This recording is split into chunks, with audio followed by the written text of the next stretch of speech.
আমি নতুনকৈ গঠিত হোৱা তামুলপুৰ জিলা প্ৰশাসনৰ জৰিয়তে তামুলপুৰ গোল্ড বুলি আমি এটা ইনিচিয়েটিভ লৈছোঁ আৰু এই তামুলপুৰ গোল্ডৰ অন্তৰ্গত লোন কাৰ্নিভেল আমি কোৱাৰ্টাৰলি আমি পাতোঁ। এবাৰ অলৰেডি আমি পাতিলোঁ। যোৱাবাৰ প্ৰায় 32 কোটি টকা আমি চৰকাৰী যিবিলাক আমাৰ আঁচনি আছে গভৰ্ণমেণ্ট স্পন্সৰ্ড স্কিমছ 32 কোটি টকাৰ লোন দিয়া হৈছে আৰু এইবাৰ যিটো লোন আমাৰ নেক্সট কোৱাৰ্টাৰৰ আমাৰ আজি যি মেলা হৈছে এই মেলাত আমাৰ প্ৰায় 42 কোটি টকা লোনৰ ব্যৱস্থা হৈছে আৰু ইয়াৰ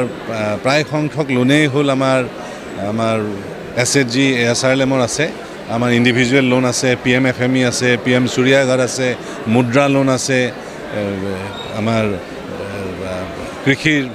এগ্ৰিকালচাৰ ডিপাৰ্টমেণ্টৰ কাৰণে লোন আছে, ঠিক তেনেকৈ PM কুসুমৰ আমাৰ লোন আছে, এডুকেশ্যনৰ লোন আছে আৰু বিশেষকৈ গভৰ্ণমেণ্ট স্পন্সৰ যিবিলাক আমাৰ স্কিমছ আছে সেই স্কিমছবিলাক আমি যিমান পাৰোঁ প্ৰত্যেক ডিপাৰ্টমেণ্টে আগবাঢ়ি আহিছে। ইয়াৰ উপৰিও আমাৰ CM AAA মাননীয় মুখ্যমন্ত্ৰীৰ যিটো কাৰ্যসূচী আছে তাৰ জৰিয়তে আমাৰ যিমানখিনি আমাৰ বেনিফিচিয়াৰিজ আগতে পাইছিলে অসম চৰকাৰৰ পৰা পইচা তেওঁলোককো আমি পৰৱৰ্তী পৰ্যায়ত যাতে তেওঁলোকৰ ব্যৱসায় আৰু সম্প্ৰসাৰণ হয়, তেওঁলোকৰ উদ্যমিতা যাতে বাঢ়ি যায় তাৰ কাৰণে আমি তেওঁলোককো আমি সাঙুৰি লৈছোঁ। এই 42 কোটিৰ ভিতৰত তেওঁলোকৰ বেনিফিচিয়াৰি